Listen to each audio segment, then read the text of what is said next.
बोले श्री प्राणनाथ तेरे की जय। श्री सतगुरु महाराज की जय। सतगुरु श्री रामचंद्र जी महाराज की जय। तीनों धाम की जय। सर्व सुंदर सनाथ की जय।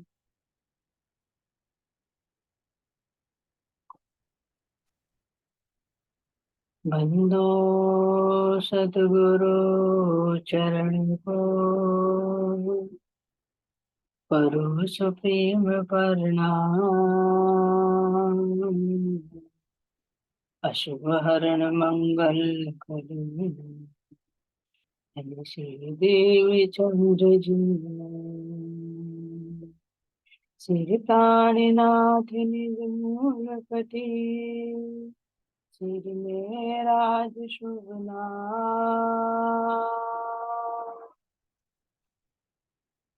तेज कुंवरी श्यामा युगल को पल पल करो प्रणाम। श्री पाणिनाथ तुम सत्य हो तुमसे चलत जाओ। मैं अधीन करनी भाग रहे की बात भाग रहे की बात। बोले श्री प्राणनाथ प्यारे की श्री सतगुरु महाराज की जय। सतगुरु श्री रामचंद्र जी महाराज की। प्राण आधार प्यारे सुंदर साथ जी, आप सबके धाम हृदय में विराजमान प्राण प्रियतम के नूरी चरण कमलों में कोटि कोटि शक्ति प्रणाम। कोटि कोटि शक्ति प्रणाम।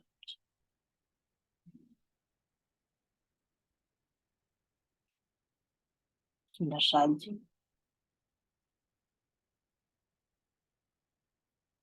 सतगुरु महाराज जी का ध्यान करते हुए उनके नूरी चरण कमलों में प्रेम प्रणाम करते हुए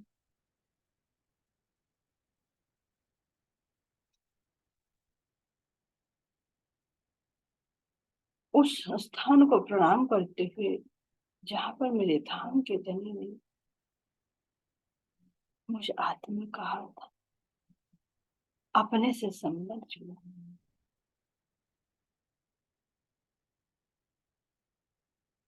उस स्थान को कोटि कोटि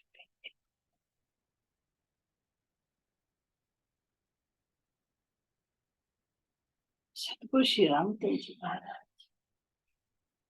उनके धाम मेरे दिल में विराजमान मेरी रतन बाई सखी धाम धनी के हुक्म से हम सब आत्माओं को एकत्रित करके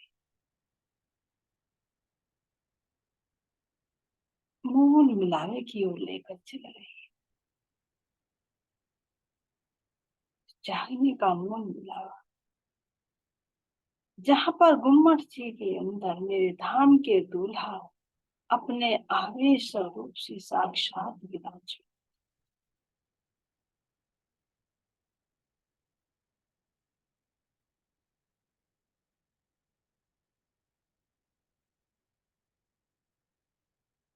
जहां पर स्वयं न्यायाधीश बनकर विराजमान इस अति पवित्र पावन स्थान को कोटि कोटि प्रेम प्रणाम करती हूँ।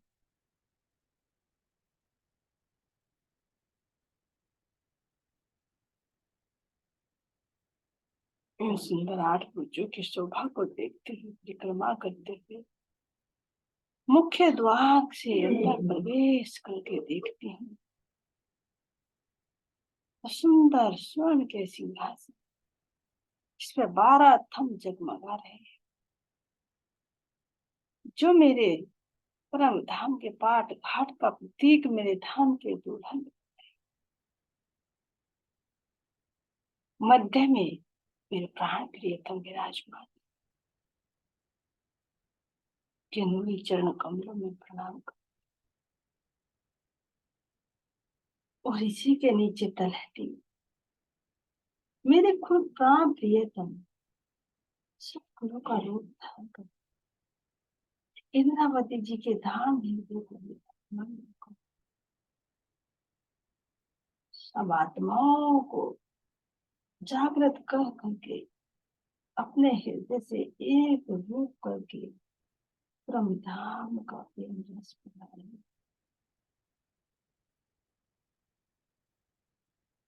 अपने प्राण प्रियतम के इन नूरी चरण कमलों में प्रेम को दान करती, यही अर्जी करती मेरे धाम के लिए। मैं तेरी अंगना,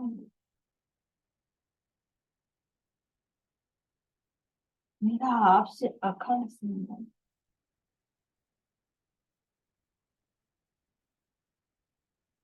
अपनी संगना के ऊपर पड़े हुए इस आसन को अता कर, मेरा जो अपना श्रृंगार है, मेरा जो अपने ब्रह्म धाम का प्रेम है, एक दिली है, सुंदरता है, नूर है,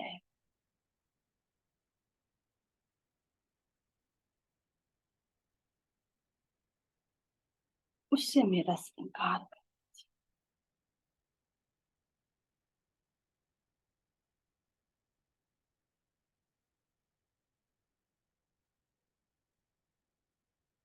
हम आत्माएं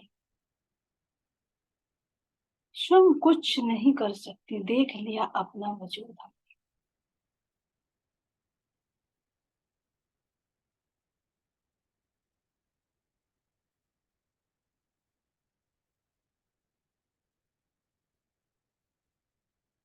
आपकी ही मेहर से सब कुछ संभव है।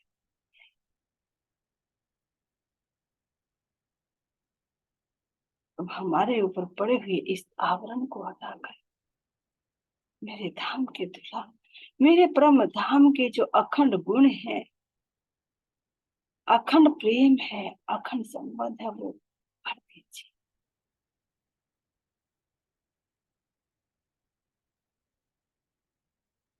वो मेरे धाम की निज बुद्ध,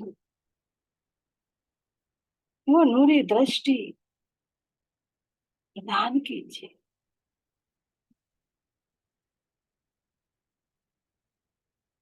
ताकि मैं अपने धाम के अखंड सुखों का रस,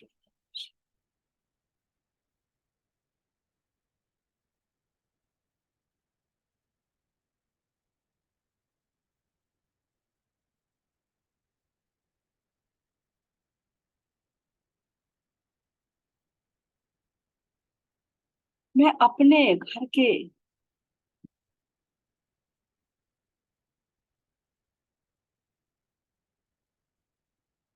जितने भी अखंड रस है, अखंड खुशबू है, जो लीलाएं मैं अष्ट प्रहर आपके साथ किया करती थी, उन लीलाओं में मैं रमण कर सकती। आप दूर नहीं, परम धाम दूर नहीं, बस ये जो माया का आवरण डाल दिया है, ये बीच में आ रहा है।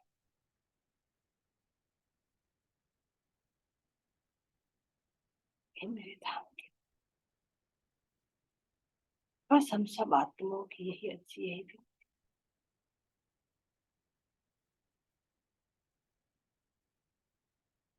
कि हमारी आत्मिक दृष्टि को खोल कर हमारे हृदय में वो परम धाम का प्रेम भर दीजिए।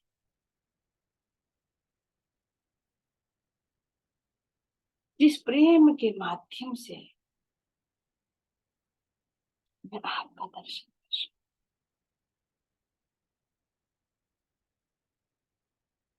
आपके साथ अपने धाम की उन रामतों का मैं आनंद ले सकूं।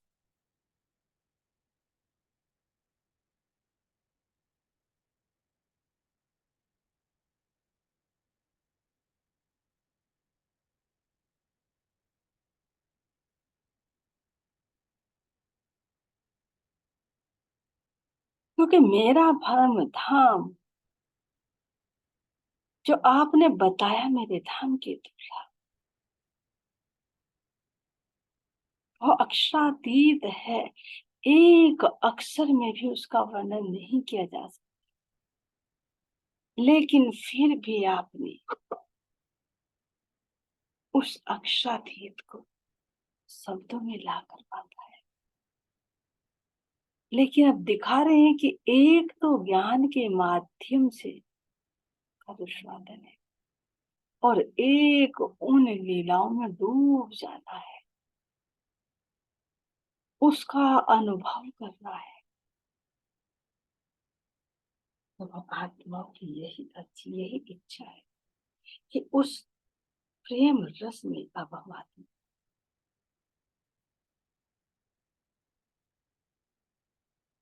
मैं अपने रंग महल में होने वाली उस मार्फत की स्थिति का अनुभव कर सकूं।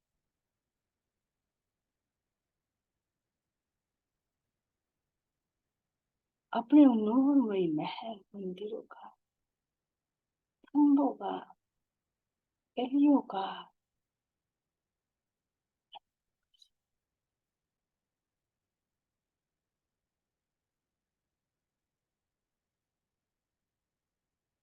अपनी आत्मा के हृदय की सेज बनाकर उस पर विराजमान कर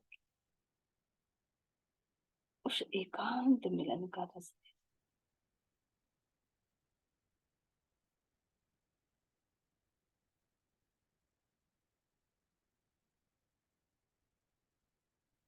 आपके नूर में सुंदर स्वरूप को नख से सीख जी भक्ति, इनसे निकलती हुई नूर में गिरी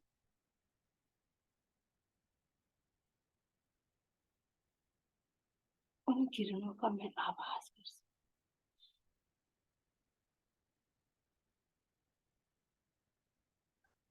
नूरमयी वस्त्र और आभूषणों की मधुर मधुर निकलने वाली उन बातों को मैं सुन सकूं।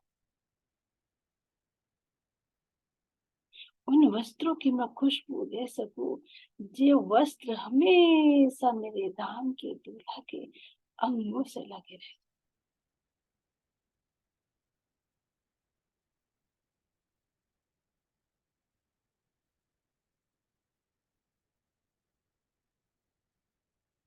ताकि उस खुशबू में खोकर मैं भी एक रूप हो जाऊं।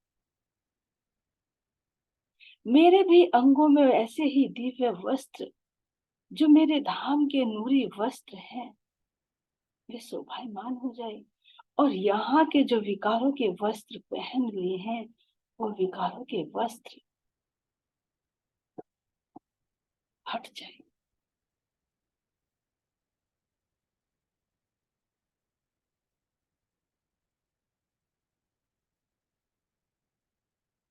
आपके अंगों पर जो आभूषण शोभायमान है,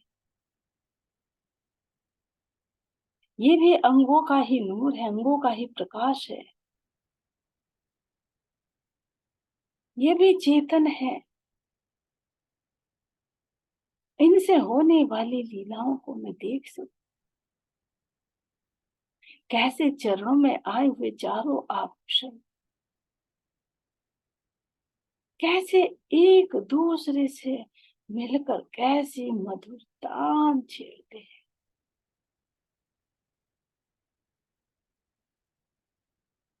इन पर बनी हुई पुतलियां कैसे इस स्थान पर इस मधुर संगीत पर नृत्य कर रही हैं।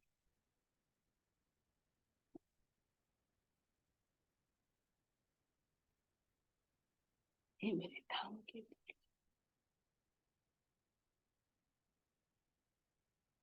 जब मेरी चलनी धाम की चलनी हो जाएगी, मेरी चलनी आपके जैसी हो जाएगी, श्यामा जी जैसी हो जाएगी, तो मुझ आत्मा के अंतःकरणों में, मेरे आत्मा के चरणों में भी तो ऐसे ही नूरमय आभूषण है,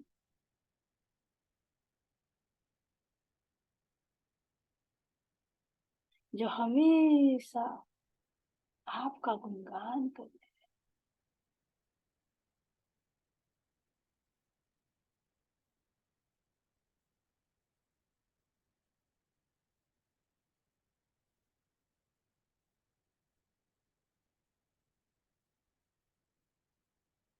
आपके मस्ती में हमेशा झूमते रहे।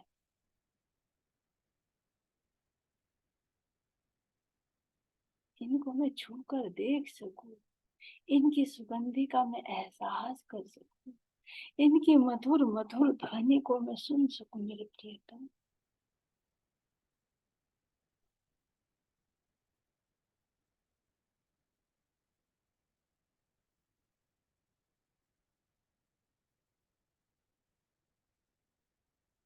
आपके वक्ष स्थल पर लटकते इन हारों की शोभा को तो देखूं। देखते देखते मैं एक रूप हो जाऊं।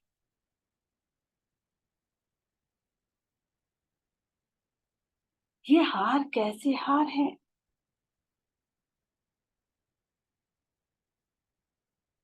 कोई कह रहे महाराज जी के कि यहाँ के जवाहरातों के नहीं है, सोने के नहीं, चांदी के नहीं, धातुओं के नहीं,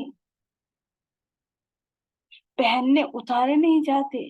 फिर अनुभव कीजिए कैसे हैं।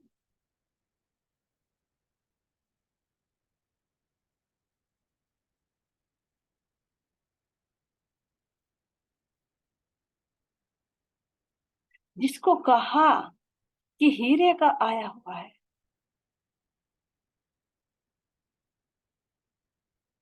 अब हीरा कैसा है?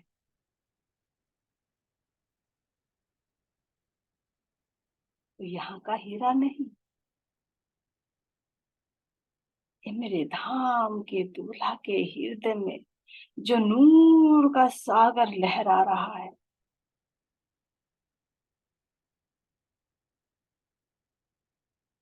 उसी नूर के सागर को, उसी को हीरे का नाम देकर यहाँ पर हमने क्या।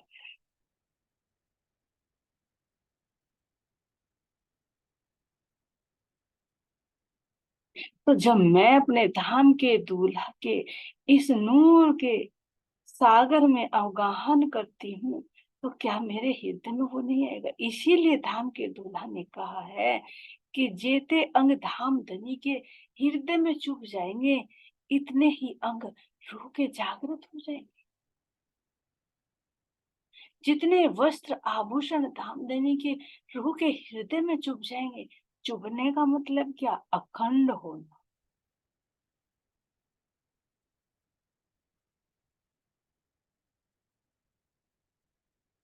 और अखंड क्या? वे हमेशा से है। लेकिन जब आत्मा उन गुणों को छोड़कर यहाँ के विकारों में रम गई है, तो यहाँ के हट जाए और वो अपने स्वरूप में, अपने गुणों में, अपने वजूद में आ जाए, तो मुझ रूह का तो वो श्रृंगार हमेशा से है, क्योंकि अखंड है मेरा श्रृंगार, मिटा नहीं। लेकिन मैं उसको देख नहीं पा रही।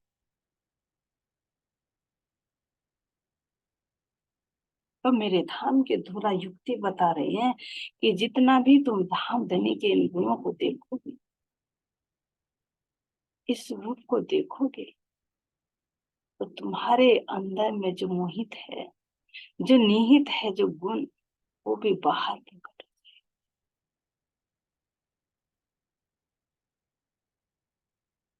इसलिए कह रहे हैं कि जो भी धाम धनी का अंग रूह के हृदय में चुभ जाएगा, रूह का वो ही अंग जागृत हो जाएगा। तो मेरे धाम के दूल्हा में जो हृदय में जो नूर है, जब वो नूर मुझ रूह के हृदय में समाहित हो जाएगा, तो क्या मेरे वक्ष स्थल पर वो हार नहीं बनेगा, जिसमें से अनंत प्रकाश निकलेगा,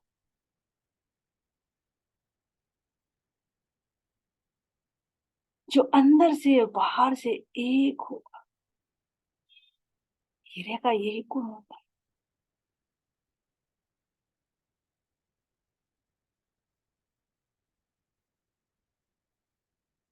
तो ये आत्मा के हृदय में जब नूर आएगा, तो कितना प्रकाश निकलेगा।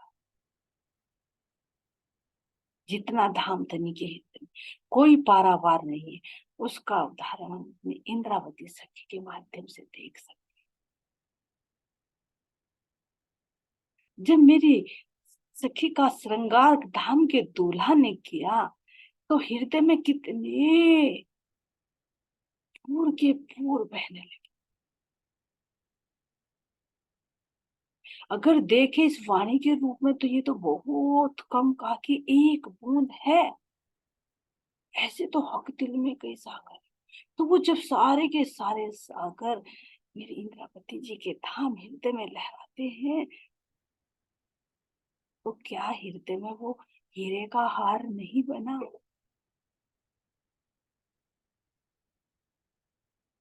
तो क्या अब इस नूर को यहाँ के जड़ पत्थर की उपमा दे, यहाँ के नगों की उपमा दे?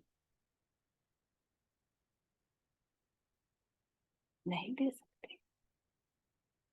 लेकिन कह रहे हैं कि ऐसे वर्णन ना करो, तो कैसे करूं?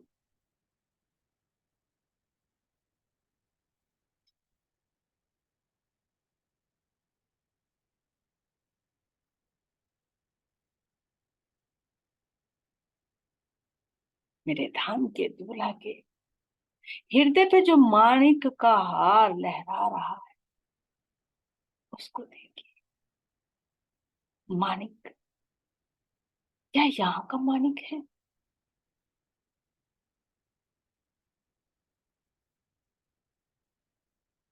नहीं, ये मेरे प्राण प्रियतम की कारागरी देखिए, कि अपने हृदय में स्थित उन रसों को, उन गुणों को कैसे यहाँ की उत्तम से उत्तम चीज दे देकर वर्णन किया है।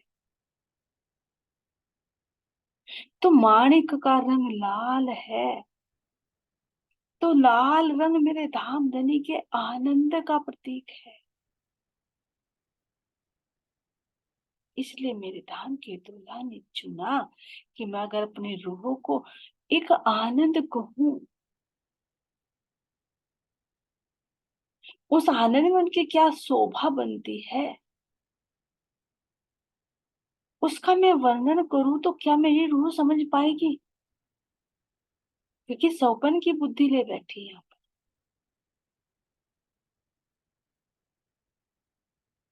एक बाल बुद्धि है। तो जैसे बाल बुद्धि को, बालक को एक नकली चीज का सहारा देकर असली चीज से वाकिफ कराया जाता है, इसी तरह से मेरे धाम के दूल्हा ने युक्ति लगा लगा उत्तम से उत्तम चीजों की उपमा दे देकर अपना इनका वर्णन किया है।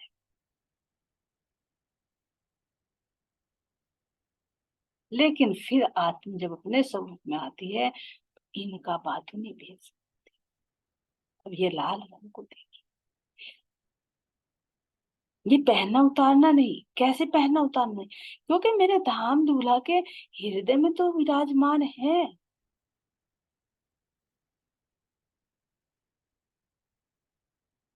ये जो आनंद की लहरें उठती हैं, जिस आनंद से मेरे धाम धनी की सुंदरता बढ़ती है, तो क्या वो अलग है? नहीं है। जब हृदय में है, तो वो रोम रोम में बाहर प्रकट होती है। तो जहां जैसी शोभा होनी चाहिए, वो वहीं पर वो लाल माणिक प्रकट होता है। वो लाल रंग अब वो गले में है तो उसको हार की उपमा दे दी। वो ही मेरे धाम के दूल्हा के हस्त कमलों की उंगलियों में आता है, प्रकट होता है, तो उसे मुद्रिकाओं की उपमा दे दी। वो ही मेरे धाम धनी के नखों में प्रकट होता है, तो वो नखों का नूर को नूर कह दिया। हथेली में प्रकट होता है, तो वो हथेली की लालिमा कह दी। चरण तली में प्रकट होता है, चरणों में प्रकट होता है, तो वो चरणों की लाल कली कह दी। कि जैसे मेरे धाम के दूल्हा के चरणों में महावर लगा हुआ हो।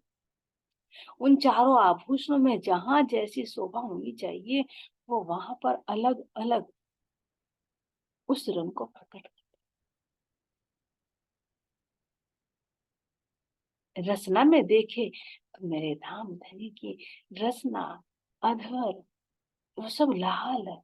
कपोलों में वो लालिमा, नेत्रों में वो लालिमा, शीश कमल पर मुकुट के रूप में वो लालिमा प्रकट हुई। जो मेरे धाम के दूल्हा के शीश कमल पर बाग सुपाई।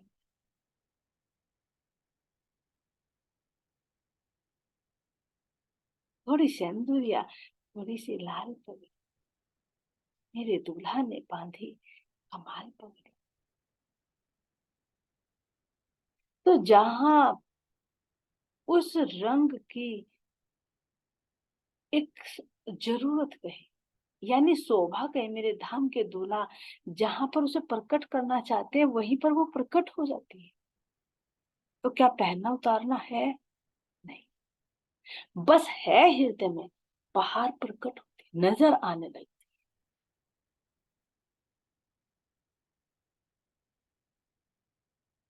तो इस लाल रंग को देख,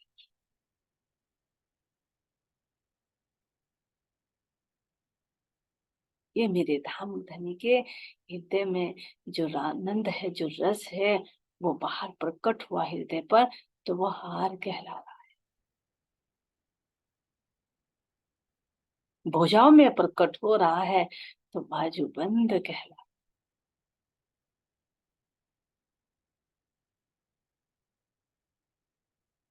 तो क्या इसकी सुंदरता, इसकी शोभा, जैसे इस आनंद में लहरें उठती हैं, तो वो सारे की सारी लहरें इस हार के अंदर प्रकट हो रही।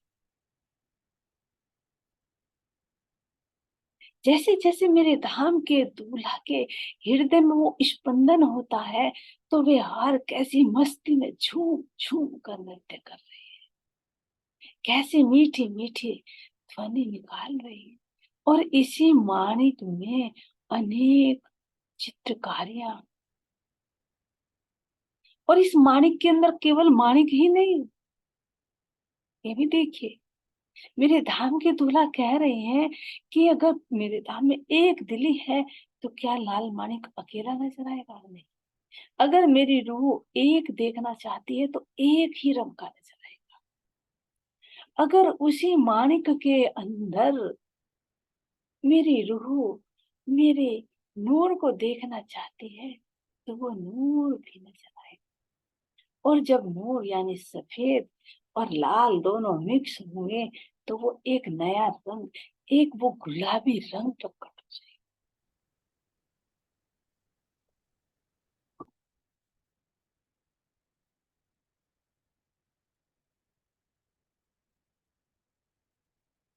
और अगर मोती की आभा उसके अंदर देखना चाहती है, तो वो मोती भी उसके अंदर नजर आए।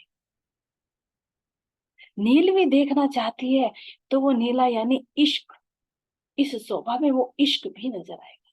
जैसे सागरों के अंदर जो चाहे, जैसा चाहे, वो सब रस अंदर मौजूद है। बस जिसको रूह देखना चाहे वो ही नजर आता है, सारे देखना चाहे तो सारे नजर आते। लेकिन मेरे धाम के दूल्हा कह रहे हैं कि अगर मैं ये वर्णन कर दूं कि एक के अंदर सब है, तो मेरी रूहें भला कैसे समझ पाएंगी? मैं अगर कह दूं कि मेरी शोभा तो शब्दातीत है, अक्षरातीत है, मेरा धाम तो अनंत है, तो अनंत कहते कहते, अक्षरातीत कहते कहते, भला मेरी रूह कैसे समझ पाएगी? तो ये अति मेहर करके हम के दूल्हा एक एक चीज का खिलाता है।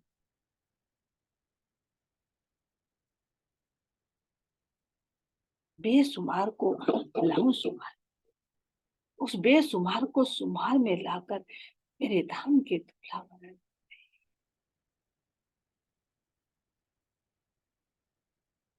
उस मोती की सुंदरता को देख, जो मोती मेरे धाम धनी के अंदर, जो निर्मलता, जो पवित्रता, जो उज्ज्वलता गंजान गंज भरी हुई है,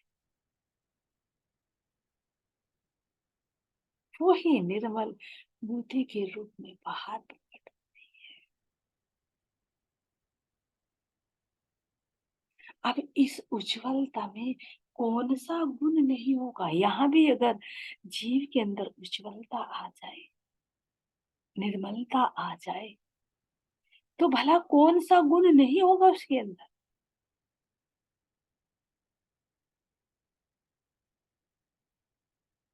तो इस मोती के हार के अंदर भी मेरे धाम के धन के सारे गुण नजर आते हैं, लेकिन उस पवित्रता को, उस निर्मलता को, उस उज्ज्वलता को दर्शाने के लिए मोती के नग की उपमा दी गई है।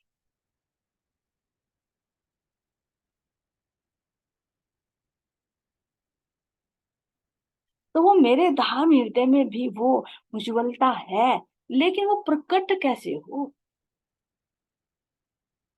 जब सखियो देखियो, जब मेरा स्वरूप अखंड बता रहे मेरे धाम के दूल्हा, तो भला मेरा श्रृंगार भी तो अखंड है, तो मेरा श्रृंगार कैसे खंडित हो सकता। तो मेरी आत्मा, मुझ आत्मा के हृदय में वो पवित्रता है, लेकिन उसको उजागर करने का कौन सा तरीका है। इस जी, निर्मल होना यहाँ से करो धाम वर्णन।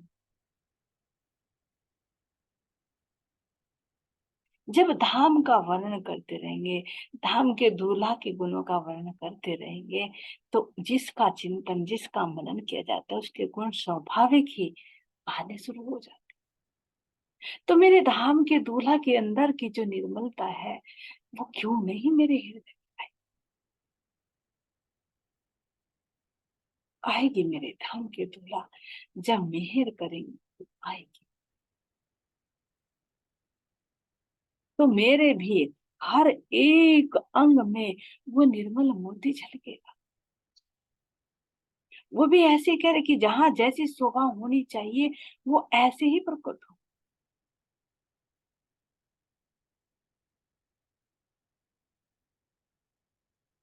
तो ये सफेद रंग तो मेरे धाम के दूल्हा के जामे के रूप में भी कितनी विशालता लिए हुए है।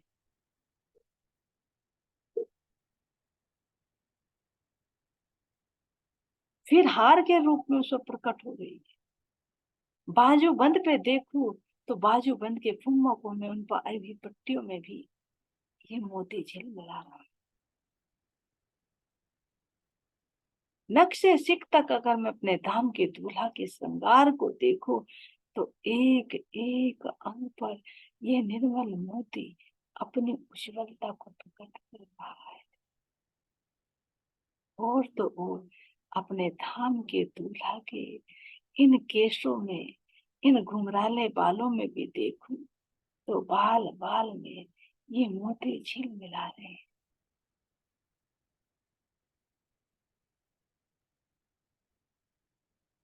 मेरे धाम के दूल्हा की पहाड़ पर चारों तरफ ऐसी सुंदर मोतियों की लड़ियां लटकी हुई है। जब थोड़ी सी मेरे दूल्हा गर्दन हिलाते हैं, तो ये कैसे नृत्य करती हुई आनंद की मस्ती में झूम जाती।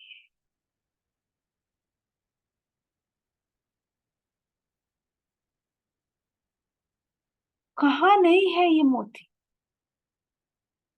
नख से सिक तक धाम के दूल्हा के श्रृंगार को देखिए, तो ये ही मोती की ही उज्ज्वलता नजर आएगी।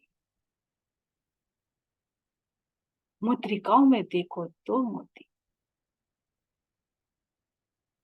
पहुंची में देखो तो मोती, कड़े में देखो तो मोती, और अपने धाम के दूल्हा के बाजुओं में देखो, उस बाजू के बॉर्डर पे देखो तो मोती। वहां पर नहीं है,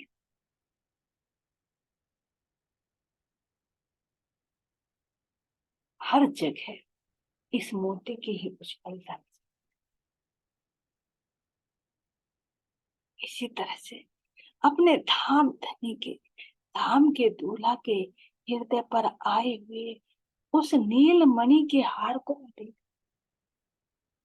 तो ये क्या, मेरे धाम के दूल्हा के हृदय के अंदर जो इश्क का सागर लहरा, वो सब अंगों में प्रकट, जिसको यहाँ नीलमणि कह दिया गया।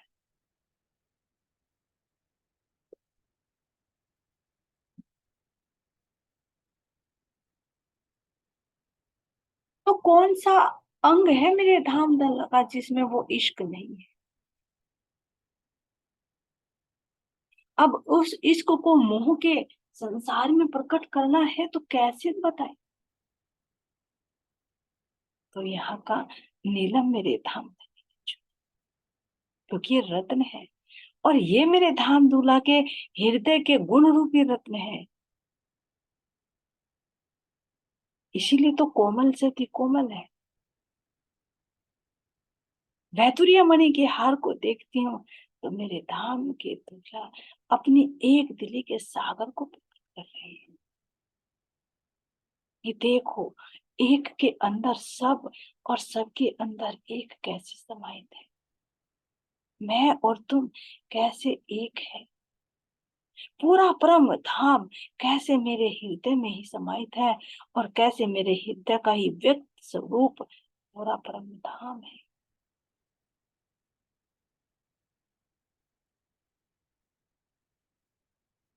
इस वैदुर्य मणि के, इस नील मणि के हार के अंदर मैं अपने हर एक गुणों को देख सकता